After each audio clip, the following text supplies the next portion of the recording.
వైరాగ్య ప్రకరణం 20వ కథ. కాలవిలాసము. ఓ మహాత్మా, దేహాత్మబద్ధులమగు మేము ఇవి మేము భోగించవలసిన వస్తువులు, ఈ ఉపాయములు అవలంబించి వీటిని పొందుతాము అని చెప్పుకుంటూ మూఢులమై ప్రవర్తిస్తున్నాము. వీరు నావారు, వారు పరాయివారు, ఇవి నా ఇష్టాయిష్టములు, ఇతడు నా శత్రువు, వీటిని జయించి సొంతం చేసుకుంటాను అను భావనలను కలిగి ఉంటూ ఆయా వస్తు సమూహముల వలన కలుగుచున్న రాగద్వేషములచే ప్రభావితులం అగుచున్నాము. సజ్జనులైన వారికి ఇటువంటి విషయాలలో అభినివేశం ఉంటుందా? లేదు. మా బోటి బాలుర వంటి వారం మాత్రమే అద్దంలో కనిపించే ప్రతిబింబ సమానములైన ప్రయోజనములను, ఫలములను ఆకాంక్షిస్తున్నాం. ఇది పొందిన తరువాత మేము ఎంతో సుఖవంతులం కాబోతున్నాం. ఇది మాకు ఎప్పటికి తొలుగుతుందో. ఈ వస్తుజాలం కలిగి ఉండుటచే వారెంత సుఖంగా ఉన్నారు, అవి వారికే ఎందుకు లభించాలి? ఇటువంటి సంసార సంబంధమైన లోభమోహములతో, తుచ్చ హావభావములతో విలువైన కాలమంతా గడిపివేస్తున్నాం. స్వామి, సాలెగూడు ఎలుకచే కొరకబడినట్లు కాలముచే మేము ఎంతగానో మోసగించబడుతున్నాం. ఆహా, నేను ఎంత విశాలమైన దానిని అని గర్వించు సముద్రంలో బడబాగ్ని పుట్టి ఆ సముద్ర జలాన్నే స్వాహా చేస్తున్నట్లు అంతరంగమున పుట్టిన దుష్ట సంకల్పములే ఈ జీవుని దీనునిగా చేసివేస్తున్నాయి. మన అంతరంగమున పుడుతున్న సంకల్పముల దోషములచే మనం అల్పత్వం పొందుతున్నామని మనకు ఈ వాక్యం గుర్తు చేస్తుంది. ఈ సృష్టిలో కాలముచే మృంగబడనది ఏమైనా ఉన్నదా? భయంకర సంహారాకార రుద్రస్వరూపుడగు కాలుడు ఈ కనబడే సమస్త దృశ్య పదార్థముల అస్తిత్వమును ఏదో ఒకనాటికి రూపుమాపబోవుచున్నాడు. విశ్వాత్మకుడగు ఆ కాలదేవుడు ఇతడు అధికుడు, ఇతడు స్వల్పుడు అనే తేడా చూపకుండా సర్వమును ఆరగించేస్తూ త్రేంచుతున్నాడు. అతని స్వరూపమా అగమ్యగోచరం.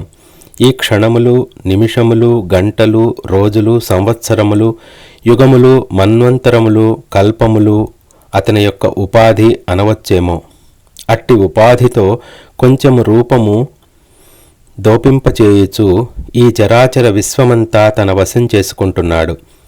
ఈ వర్తమాన క్షణంలో అత్యంత శుభారంభములైనవి, రమ్యములైనవి, దృఢతరములైనవి కూడా కాలగతికి ఎరకావలసిందే కదా. క్రూరులైన వారు, నిర్దయులైన వారు, కఠినులైన వారు, పరుషంగా మాట్లాడేవారు, మహాగర్వితులు, అనేకులను నిరాటంకంగా దూషించగలిగేవారు, వీరు వారు అనటం దేనికి? అందరూ ఆ క్షణంలో కాలునిచే భస్మం చేయబడుచున్నారు. అతనికి మృంగటం అంటే మహా ఇష్టం.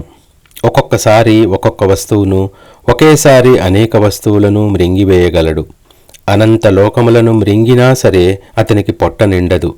ఈ సంసార నృత్యమంతా చేస్తున్నది కాలము అని పిలువబడుచున్న అతడే.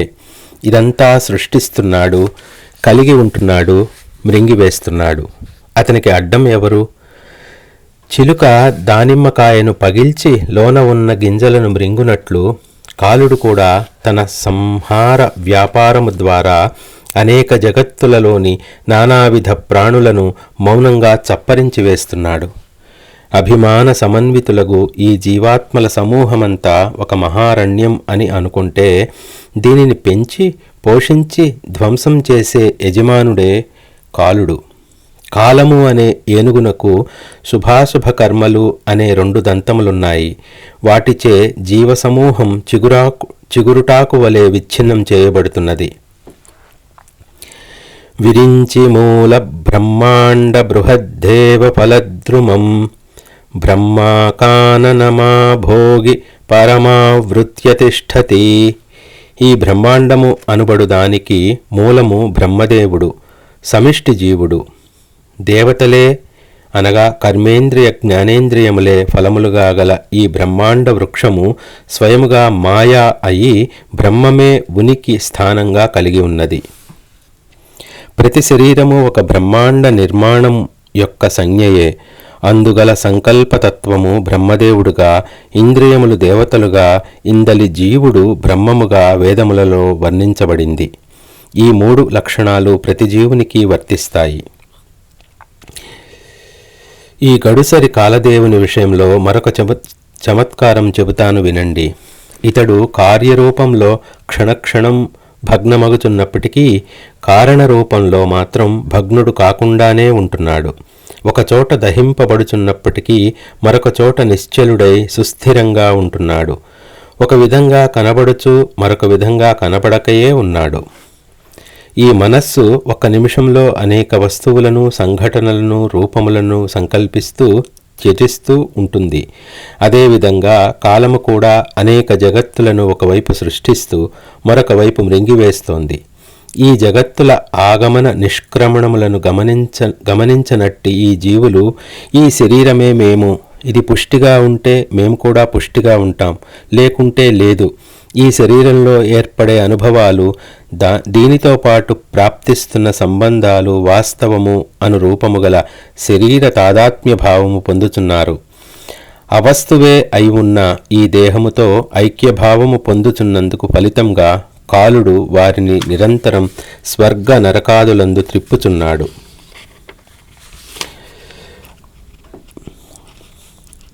మూడు లక్షణాలు ప్రతి జీవునికి వర్తిస్తాయి. 1. అన్నిటికీ జీవుని యొక్క శుద్ధ సత్తయే మూలకారణమై ఏమాత్రం భగ్నం కాకయే ఉంటోంది. 2. ఒకానొక చోట వాస్తవానికి అతను నిశ్చలుడై జన్మకర్మలు లేనివాడై ఆత్మయే స్వరూపంగా కలిగి ఉంటున్నాడు. 3. అతని శరీరాదులను మనం చూడగలిగినా అతని వాస్తవ సత్త ఇంద్రియాదులకు కనిపించున్నది కాదు. మనం చూచే ఈ శరీరాదులు భగ్నము అయినా ఈ శరీరములకు కారణమగు అతడు భగ్నము కాకయే ఉంటున్నాడు. ఆహా, ఈ కాలుడు తృణమును, బూడిదను, కొండను, ఆకును, సముద్రమును కూడా కబళిస్తున్నాడే. ఇతని యందు క్రౌర్యము, లోభము, దౌర్భాగ్యము, చాంచల్యము దట్టముగా వ్యాపించి ఉన్నాయి. పసిబాలుడు బంతులతో ఆడుకుంటాడు చూచారా, అతడు కూడా సూర్యచంద్రులతో ఆడుకుంటున్నాడు.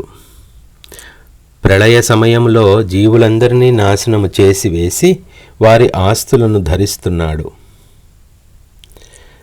ఇతని చర్యలను అడ్డగించగలిగేవారెవరు? ఒకప్పుడు అతడు రుద్రుడు, మరొకప్పుడు అతనికి రూపమే ఉండదు. ఒకే సమయంలో ఒకచోట సృష్టి, మరొక చోట సంహారం చేస్తూ ఉంటాడు. కాలం అనే వృక్షం నుండి దేవతలు, అసురులు అనేక పక్వ ఫలములు నేలరాలుచున్నాయి. బ్రహ్మాండములు అనే కాయలు అనంత సంఖ్యలో కాస్తున్నాయి. ఆ కాయలపై వ్రాలే దోమల వంటి వారే జీవులు. చిత్ప్రకాశము యొక్క సత్తా ఏది తత్వమైతే స్వస్థత కలిగియుండి తెలుసుకొనుట అను ప్రకాశము స్వరూపము కలిగి ఉన్నదో ఆ సహాయంతోనే కాలుడు ఈ జీవులు అనే రూపములను అవధరిస్తూ అనేక క్రియలు కల్పించుకొని వినోదిస్తున్నాడు.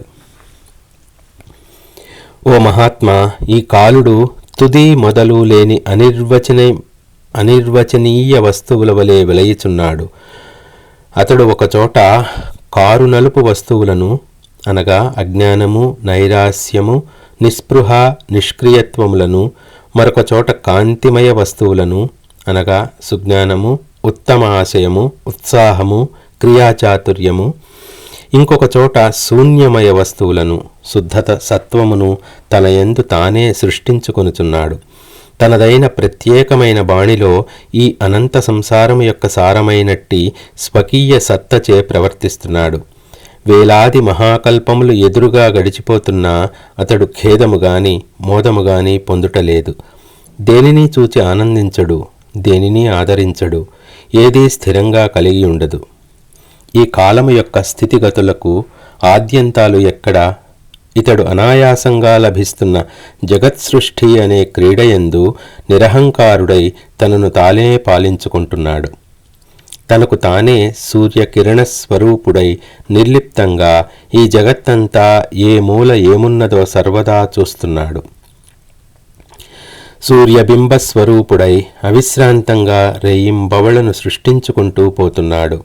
ఓ మహర్షి, జగత్ సమూహములు అనే దీర్ఘకథలో అతడు లోకపాలకులనే భక్షిస్తుంటే ఇక మేము ఎంతటి వారము చెప్పండి. ఆ కాలుడే జీవులను జగత్తు అనే జీర్ణ కుటీరంలో అమర్చి ఇంతలోనే త్రెంపి ప్రోగులు పెట్టుచున్నాడు. అత్యంత చపలుడై కాలగమనమును ప్రవహింపజేస్తున్నాడు. ఒకప్పుడు యవ్వనమునకు చంద్రుడి వంటి వాడై ఈ శరీరమును అలరించుచు ఇంతలోనే సింహరూపుడై అవే శరీరములను కరకరా నమిలివేస్తున్నాడు. కల్పాంతము అనబడే ఒకానొక సందర్భంలో ప్రాణులన్నింటినీ సంహరించి అభావభావము నందు ప్రకాశిస్తున్నాడు. అట్టి అభావభావ స్థితియందు ప్రవేశించినప్పుడే తన అధిష్టానమయ్యున్న స్వాత్మయందు అనగా పరబ్రహ్మమునందు రమించుచున్నాడు. అభావభావము అనగా ఈ దృశ్యము గురించి భావన చేయకుండునట్టి జీవుని యొక్క స్థితే కల్పాంతముగా రామునిచే ఇక్కడ గ్రహింపబడుతోంది. ఒకప్పుడు శుభరూపంగాను మరొకప్పుడు అశుభరూపంగాను ఎల్లవేళలా అన్ని వైపులా మహాగోప్యంగా వెలయుచున్నాడు. అతనిని తెలుసుకోగలిగిన వారెవరు? కాలము కంటే మహత్తరమైనది బలవత్తరమైనది ఎక్కడా ఏదీ లేదేమో. మహర్షి విశ్వామిత్ర, ఈ కాలము యొక్క విలాసం, ఇతని లీలలు అత్యద్భుతం. అతని పరాక్రమం అచింత్యమైనది. పరబ్రహ్మము అనే చక్రవర్తికి, మాయా అనే అతని పట్టమహిషికి పుత్రుని వంటి కాలస్వరూపుడు దీనులు మోహితులు అయిన ప్రాణులను క్రీడామాత్రంగా వేటాడుచున్నాడు. ప్రళయము అనునదే అతని ఉపాహారము. ఆ కాల రాజపుత్రుని భార్య చండి అనబడే కాళరాత్రి సర్వభూత వినాశి అయి ఈ జగత్తులలో సంచరిస్తోంది. ఈ భూమి అంతా ఆ కాలుని చేతిలోని పానపాత్ర. మహామహాదేవతలే ఇతనికి ఆహారమగుచుండగా ఇక స్వల్పమైన ఆయుష్షు గల మా మానవుల మదగర్వాలు ఎంతటివి చెప్పండి. ఆ కాలుని ధనస్సు నుండి నిరంతరం దుఃఖకారకములైన సంహారధ్వనులు వచ్చిపడుచున్నాయి.